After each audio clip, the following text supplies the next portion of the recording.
اب آپ دیکھیں یہ ہمارے ادھر چوک کے اندر وہ بڑا بینر لگ گیا ہے، نثار تیری چہل پہل پہ ہزاروں عید ربیع الاول، سوائے ابلیس کے جہاں میں سبھی تو خوشیاں منا رہے ہیں۔ تو وہ ابلیس کس کو کہہ رہے ہیں؟ جو ان کے طریقے پہ نہیں منا رہا۔ ان سے پوچھے یہ آپ کا طریقہ کب شروع ہے؟ تو وہ اعلیٰ حضرت ہی بتاتے ہیں کہ رسول اللہ کی وفات کے 800 سال بعد نبی علیہ السلام کا تو طریقہ یہ تھا جو صحیح مسلم میں ہے کہ آپ پیر کا روزہ رکھا کرتے تھے۔ پوچھا کہ کیوں رکھتے ہیں؟ فرمایا فیہ ولدت وفیہ انزل علیہ، اس دن میں پیدا ہوا، اس دن مجھ پہ پہلی وحی نازل ہوئی۔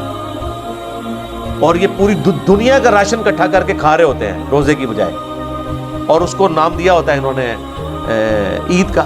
اور پھر جب پوچھے کہتے ہیں جی عید والے دن تے تمہیں پتہ روزہ نہیں ہوتا، تو اے تسی منو میں دسدے ہو، میں تو تمہیں نبی علیہ السلام کا فرمان دسدا پیا ہاں کہ آپ نے اپنی خوشی جڑی ہے، قرآن کی خوشی اور اپنی پیدائش کی خوشی، فیہ ولدت وفیہ انزل علیہ، اس دن میں پیدا ہوا، اس دن مجھ پہ پہلی وحی نازل ہوئی۔ جشن قرآن اور جشن میلاد تو رسول اللہ نے صلی اللہ علیہ وآلہ وسلم روزہ رکھ کے منایا، اور آپ جو ہے وہ راشن کے ذریعے مناتے ہیں، اور وہ بھی لوگوں سے ہتھیا کے۔ ادھر تو آپ کو آئیڈیا نہیں ہے، پنڈی میں آپ چلے جائیں گاڑی کے آگے آپ کے آگے کھڑے ہو جاتے ہیں، جب تک آپ کچھ نہ دیں وہ آپ کی گاڑی کو آگے نہیں جانے دیتے۔ یہ نبی علیہ السلام نے اپنے صحابہ کی یہ تربیت کی تھی کہ اس طریقے سے میلاد منانا ہے۔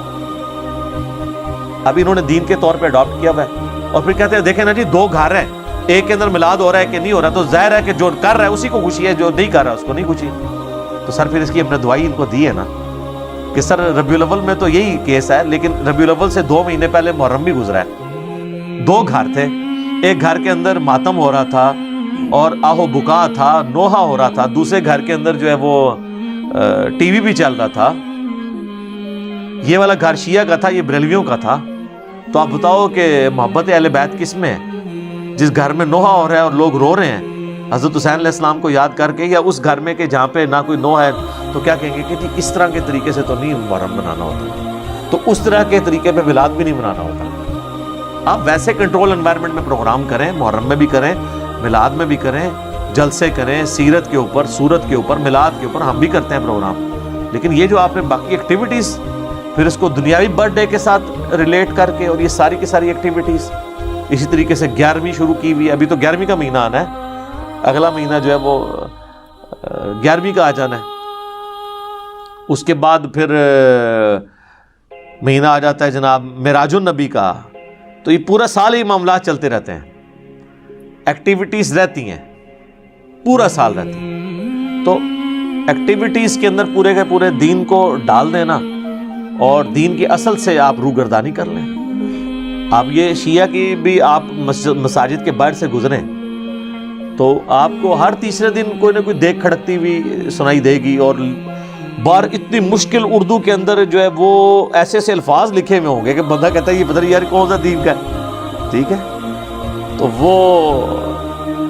وہ لکھا ہوتا ہے وہ بے شیر کا ماتم ہے جی، نہیں بے شیر وہ یعنی وہ چھوٹا بچہ جو ہے نا، ام بے شیر کا ماتم، یعنی وہ ایسا بچہ جو پیدا ہونے سے پہلے، دودھ پینے سے پہلے مر گیا، اس کی ماں کا ماتم، یعنی سیدہ فاطمہ کی طرف وہ منسوب کرتے ہیں۔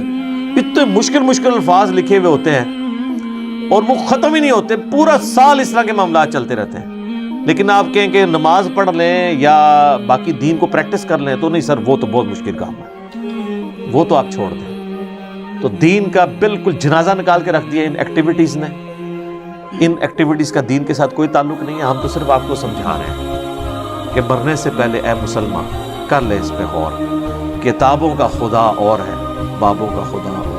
میرے خیال اب آپ کو یقین آ گیا ہوگا کہ واقعی بابوں کا خدا کوئی اور ہی ہے، اگرچہ وہ اسی خدا کو مانتے ہیں لیکن ان کوالٹیز کے ساتھ۔ کہنے کو تو دین سب کا اسلام ہے، لیکن کتابوں کا جہاں اور ہے، بابوں کا جہاں اور۔ یہ کتابوں کا جو جہاں ہے نا جی، یہ وہ ہے جو آسمان سے دین نازل ہوا ہے، اور بابوں کا جو جہاں ہے وہ ادھر سے ہی خود ہی انہوں نے اپنا جہاں بنایا ہوا ہے، اسی لیے وہ وکرا جہاں ہے، ٹھیک ہے نا جی؟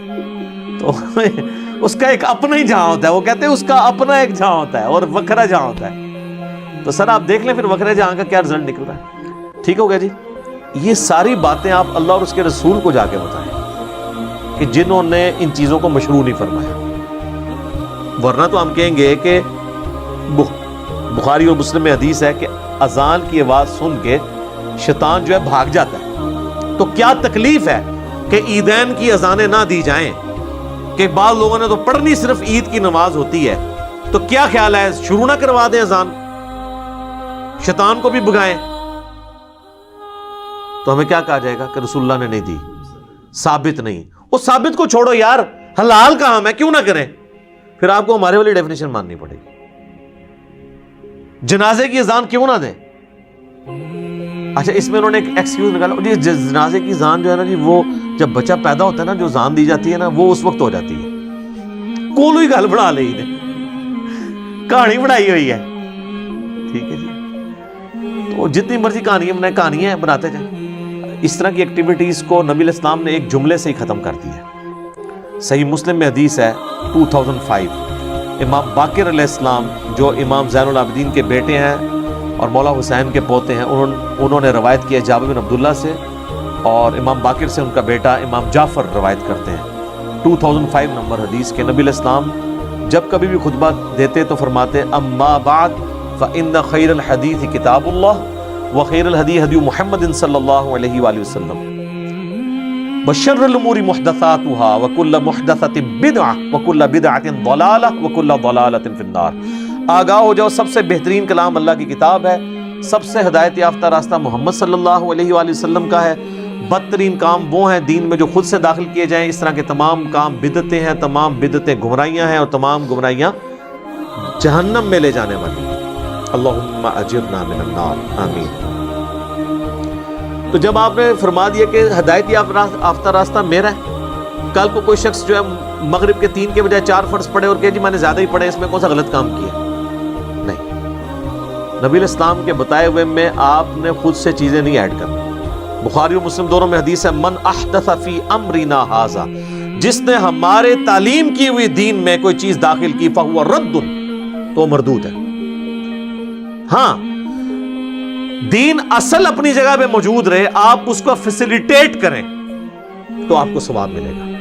وہ صحیح مسلم میں حدیث ہے جس نے دین میں اسلام میں اچھا طریقہ جاری کیا, جتنے لوگ عمل کریں گے اس کا ثواب اسے ملے گا, اور جس نے عمل کیا اس کے ثواب میں بھی کمی نہیں ہوگی, اور جس نے جاری کیا تھا اس کو سب کا کمبائنڈ ثواب ملے گا, اور جس نے برا طریقہ جاری کیا تمام کا وبال اس پہ ہوگا, اور وہ جو خود کر رہے ہوں گے ان کے وبال میں بھی کمی نہیں ہوگی. اس میں الفاظ ہے سنتن حسنتن, یا حالت رفع میں پڑھیں سنتن حسنتن اور سنتن سیئتن, اچھا طریقہ اور برا طریقہ, اچھی بدعت اور بری بدعت نہیں. اور یہ حدیث بھی آدھی بیان کرتے ہیں, یہ پوری حدیث تو یہ ہے, نبی علیہ السلام کے پاس کچھ نیو مسلم آئے, وہ بڑے غریب تھے, آپ کے چہرے مبارک پہ آثار آ گئے پریشانی کے, اور آپ نے نماز پڑھنے کے بعد مسجد میں خطبہ دیا اور لوگوں کو ترغیب دلائی کہ اللہ کی راہ میں خرچ کرو. تو ایک صحابی گھر گئے, وہ اپنے گھر کا کافی سارا سامان لپیٹ کے ایک بہت بڑے تھیلے میں ڈال کے, جو صحابہ کہتے ہیں بڑی مشکل سے وہ گھسیٹتا ہوا مسجد میں آ کے سین میں رکھا. اس کو دیکھا دیکھی لوگ باقی بھی لے آئے, اور حضور علیہ السلام کا چہرہ مبارک خوشی سے دمک اٹھا جیسا کہ سونا چمک رہا ہوتا ہے. اور پھر آپ فرمایا جس نے اسلام میں اچھا طریقہ جاری کیا. جیسے میں کہتا ہوں امام بخاری امام مسلم نے ایک اچھا طریقہ جاری کیا ہے حدیث کی کتابیں لکھ کے. حدیث کے قرآن کی آیات کے سافٹ ویئر یہ اچھا طریقہ ہے, الیکٹرانک کاؤنٹر ایک اچھا طریقہ ہے, ہوائی جہاز پہ حج کرنا یہ اچھا طریقہ ہے, مسجد میں قالین بچھانا, ایئر کنڈیشن لگانا یہ اچھا طریقہ ہے. کوئی یہ تو نہیں کہتا کہ سامنے اس ایئر کنڈیشن کے اور اوپر اس قالین کے اور نیچے اس پنکھے کے منہ طرف خانہ کعبہ شریف, اگر عثمان سے بھی نیت کرتا ہے. تو یہ دین کو سپورٹیو طریقے ہیں. اس طریقے سے دین کو سپورٹیو طریقہ یہ ہو سکتا ہے کہ آپ قبرستان اگر دور ہے تو کسی بڑی گاڑی میں رکھ کے میت کو لے جائیں, اچھا طریقہ ہے. وہاں پہ اچھا ویل مینجڈ قبرستان ہو, یہ اچھا طریقہ ہے. لیکن وہاں آپ نے جو کچھ پڑھنا ہے وہ وہی پڑھنا ہے جو نبی علیہ السلام نے تعلیم فرمایا.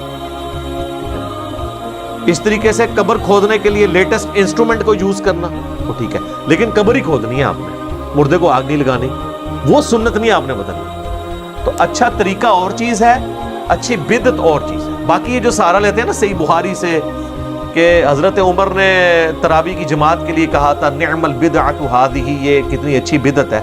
ہم ایک معصومانہ سوال کرتے ہیں کہ حضرت عمر نے جو تراویح کی جماعت شروع کروائی ہے کیا اس کی اصل دین میں موجود نہیں تھی؟ بخاری مسلم میں الفاظ ہے کہ 3 دن آپ نے خود پڑھی, چوتھے دن آپ نے منع فرمایا کہ مجھے خدشہ ہے تم پہ فرض نہ ہو جائے، تو اس کی اصل تو حضور نے خود کی ہوئی تھی، جاری اس لیے نہیں فرمائی کہ فرض نہ ہو جائے۔ حضرت عمر نے اپنے دور میں یہ چیز سوچی کہ بھائی حضور کو پسند تھی، لیکن وجہ یہ تھی کہ کہیں امت میں فرض نہ ہو جائے، اب تو وہی نازل نہیں ہونی، تو انہوں نے اس کو ابلیگیٹری نہیں کیا، بلکہ وہ مسجد میں آئے تو دیکھا لوگ ٹولیوں میں جماعت کرا رہے ہیں، تو ایک امام کے پیچھے ان کو جمع کیا اور کہا نعم البدعۃ ھذہ۔ یہاں پہ بدعت وہ لغت کے معنوں میں ہے، اصطلاحی بدعت نہیں ہے۔ اور دیکھ لیں انہوں نے ایک مردہ سنت کو اس طریقے سے زندہ کیا، لیکن چونکہ حضور نے اس کو جاری نہیں کیا تھا، امت نے اس کو ایکسیپٹ نہیں کیا۔ آج کسی کی جرت نہیں ہے وہ کہہ دے کہ تراویح جو ہے اس کی جماعت فرض ہے۔ الٹا صحیح بخاری میں موجود ہے کہ حضرت عمر نے خود نہیں پڑھی، آپ نے ادھر ورڈکٹ دی کہ سب سے بہتر مرد کی نماز وہ ہے جو رات کے آخری پہر میں گھر میں اٹھ کے پڑھتا ہے، تو آپ اس جماعت سے بہتر تو گھر والی تراویح کو قرار دے رہے تھے قیام اللیل کو۔ حضرت عمر نے تو اس میں الفاظ نہیں کہ آپ نے خود پڑھی ہو، بلکہ وہ گھر سے وزٹ کیا واپس چلے گئے۔ تو دیکھ لیں خلفائے راشدین بھی اگر کسی مردہ سنت کو زندہ کرتے ہیں نا، دین کا حصہ نہیں اسے بنوا سکتے۔ وہ دین وہ ہے جو آسمانوں سے نازل ہوا ہے، دین اس زمین کی چیز ہی نہیں سب۔ زمین پہ سپورٹ اس کو ضرور دی جا سکتی ہے، دین بنایا نہیں جا سکتا۔ حتیٰ کہ وقت کا پیغمبر بھی دین کا موجد نہیں ہوتا، اس کو وحی کے ذریعے بتایا جاتا ہے، یا اگر کہیں پہ وہ اجتہاد کرتا ہے تو وحی کے ذریعے اسے انڈورس کر دیا جاتا ہے۔ بعد میں تو کوئی شخص جناب یہ دعویٰ ہی نہیں کر سکتا کہ اب میں جو کچھ جاری کر رہا ہوں تو وہ دین کا حصہ بن جائے گا۔ بعد یہ بدعت ایک ڈیفیکلٹ ٹاپک ہے، اس میں اہل حدیث بھی بہت ایکسٹریم پہ چلے گئے ہیں اور اس کی وجہ سے ان کو پھر بھگتنا پڑ رہا ہے۔ تو میں نے 5 گھنٹے کی گفتگو بدعت کے اوپر ریکارڈ کرائی، اگر کسی کو شوق ہے تو آج میرا ٹاپک نہیں ہے۔ مسئلہ نمبر 75A اور 75B دونوں ملا کے 5 گھنٹے کی ڈسکشن ہے بدعت کے اوپر، ایک ایک باریکی نٹی گریٹیز تک میں نے اس کے اندر ڈسکس کی ہے۔ ظاہر ہے کہ اب ہر نشست اس چیز کی متحمل نہیں ہوتی کہ ہم ڈیٹیل کے ساتھ چیزوں کو اس طرح ایڈریس کریں، لیکن چونکہ چیزیں گندی ہوئی ہوتی ہیں بعض اوقات ایک ٹاپک کے ساتھ دوسرا ٹاپک، اس لیے تھوڑا بہت مجھے اشارہ دینا ضروری ہو جاتا ہے۔ بہرحال آج کی پوری گفتگو کا لب لباب یہ ہے کہ جو شخص مر جائے، مرنے کے بعد آپ نے اس کے لیے نماز جنازہ پڑھنی ہے، یہ اس کے لیے نفع ہے اصالہ ثواب کی فارم میں۔ اس کے بعد اس کی قبر پہ جا کے دعا کرنی ہے، اس کے بعد جب کبھی بھی قبرستان جانا ہے آپ نے دعا کرنی ہے۔ اس کے علاوہ آپ گھر بیٹھے ہوئے بھی نماز پڑھتے ہوئے بھی تشہد میں اس کے لیے دعا کرنی ہے آپ نے، یہ دعا ہے۔ اور یا پھر دوسرا نفع ہے کہ آپ اس کو صدقہ اور خیرات کر کے اللہ کی راہ میں خرچ کر کے اس تک نفع پہنچا سکتے ہیں۔ یہ 2 ذریعے ہیں جو آپ کی طرف سے اس تک پہنچ سکتے ہیں۔ باقی یہ قرآن پڑھ کے بخشنا اور اس طریقے سے پہنچانا، اس کی کوئی اصل موجود نہیں ہے۔ اولاد جو کچھ نیک عمال کر رہی ہے، چاہے قرآن پڑھ رہی ہے یا نیک عمال نماز کی شکل میں کر رہی ہے، حج کی شکل میں، وہ آٹومیٹکلی ماں باپ کو ثواب مل جاتا ہے، اس کے لیے بخشنا ضروری نہیں ہوتا۔ تو اس حوالے سے میں سمجھتا ہوں کہ اہل حدیث مکتب فکر کا جو موقف ہے اصالہ ثواب کے حوالے سے وہ بہت مضبوط ہے کہ یہ ساری کی ساری ایکٹیویٹیز دین میں جو خود سے داخل کی گئی ہیں اسے کنڈیم کیا جائے۔ باقی جہاں تک ہمارے بریلوی بھائی ہیں، دیوبندی ہیں، شیعہ ہیں، وہ اس معاملے میں بہت آگے جا چکے ہیں۔ اب ان کو ریورس گیئر لگوانا بھی آلموسٹ مشکل ہو گیا، کیونکہ آپ جو چیز انہوں نے دین سمجھ کے اڈاپٹ کر لی ہوئی ہے، اب آپ اس کے خلاف بولیں گے تو وہ تو سمجھیں گے کہ آپ دین کے خلاف بول رہے ہیں، اور سب سے پہلے وہ لوگ آپ کے خلاف کھڑے ہوں گے جنہوں نے کبھی نماز بھی نہیں پڑھی ہوگی۔ وہ اس طرح کی ایکٹیویٹیز کو اس طریقے سے مضبوطی سے دین سمجھ کے اڈاپٹ کیے ہوئے ہوں گے، لڑنے مرنے کے لیے تیار ہو جائیں گے۔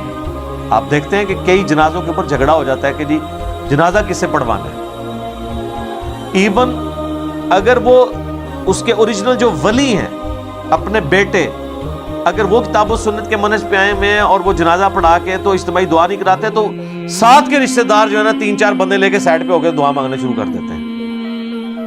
کون سی آپ دین کی خدمت کر رہے ہیں؟ انتشار پیدا کرنا چاہتے ہیں؟ ایک آپ نے چیز دین کے اندر خود سے داخل کی ہے، آپ کو کوئی سمجھاتا ہے تو آپ کہتے ہیں جناب یہ دعا کے منکر ہو گئے، اور ان کو پھر پھکی اسی طریقے سے دیا کریں۔ ہم جب درود شریف کی بات کرتے ہیں، یار اذان کے بعد درود شریف پڑھو، صحیح مسلم کی حدیث ہے، جو اذان کا جواب دے درود شریف پڑھے اور الوسیلہ والی دعا مانگے میری شفاعت اس کے لیے حلال ہو جائے گی، تو آپ ضرور پڑھیں اذان کے بعد، اور سپیکر میں پڑھنا ضروری نہیں ہے۔ اور جب بجلی گئی ہوتی ہے تو پھر پڑھتا بھی کوئی نہیں، کیونکہ کسی کو سنانے کے لیے پڑھ رہے ہوتے ہیں۔ تو ہم یہ کہتے ہیں کہ وہ کہتے ہیں پہلے پڑھ لیا بعد میں پڑھ لیا، کیا فرق ہے؟ کوئی درود شریف کا کوئی ٹائم تو نہیں ہے نا جی۔ تو سر ٹائم نہیں ہے تو ٹھیک ہے، آپ ٹوائلٹ میں جاتے وقت بھی پڑھا کریں، دعائیں چھوڑ دیں آپ۔ پھر جو چیز جس وقت بتائی گئی ہے اسی وقت آپ نے پڑھنی ہے نا۔ بخاری اور مسلم دونوں میں حدیث ہے، ایک صحابی کو نبی علیہ السلام نے دعا سکھائی وضو کے بعد، اس میں الفاظ تھے بِنَبِيِّكَ الَّذِي أَرْسَلْتَ، میں ایمان لایا اس پر جو تیرے نبی کے ساتھ نازل ہوا۔ اس نے جب دعا ریپیٹ کی نا تو پڑھ دیا بِرَسُولِكَ الَّذِي أَرْسَلْتَ، میں ایمان لایا اس پر جو تیرے رسول کے ساتھ نازل ہوا۔ بہتر الفاظ ہیں۔ نبی تو تمام انبیاء ہیں، رسول تو صرف 315 ہیں 1,24,000 میں سے کم و بیش۔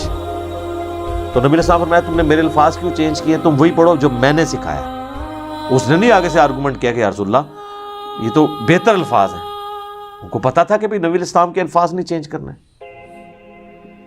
جامعہ ترمذی میں حدیث ہے، ایک شخص کو چھینک آئی، اس نے کہا الحمدللہ والسلام علی رسول اللہ۔ تو عبداللہ بن عمر نے کہا میں بھی قائل ہوں الحمدللہ والسلام علی رسول اللہ کہنے کا، لیکن اس موقع پہ نہیں، ویسے تم پڑھو رسول اللہ پر سلام۔ چھینک پر نبی علیہ السلام نے ہمیں صرف سکھایا الحمدللہ یا الحمدللہ علی کل حال، یہ 7 درود شریف نہ جوڑو۔ آج کے دور میں عبداللہ بن عمر ہوتے تو یہ 295C لگواتے اور کہتے کہ جی آپ نے تو درود کے منکر ہیں، آپ کے دل میں بغض ہے درود کا، بغض ہے درود کا۔ کیونکہ ان کو جب تک آپ انہی کی مثالیں نہیں دیں گے نا، ان کو باتیں سمجھ نہیں آئیں گی کہ جو اصول اور مبادی انہوں نے خود کھڑے کیے ہوئے نا وہی ان کے خلاف جاتے ہیں۔ اللہ تعالیٰ سے دعا ہے جو حق بات میں نے کہی اللہ تعالیٰ ہمارے دلوں میں راسخ فرمائے، اگر جذبات میں میرے منہ سے غلط بات نکل گئی اللہ تعالیٰ ہمارے دلوں سے محو کر دے اور ہمیں معاف بھی فرما دے، ہمیں کتاب و سنت کی تعلیمات پر عمل کر کے دوسرے بھائیوں تک پہنچانے کی توفیق عطا فرمائے۔ سبحانک اللہم وبحمدک اشہد ان لا الہ الا انت استغفرک واتوب الیک وما علینا الا البلاغ المبین۔ جزاکم اللہ خیرا۔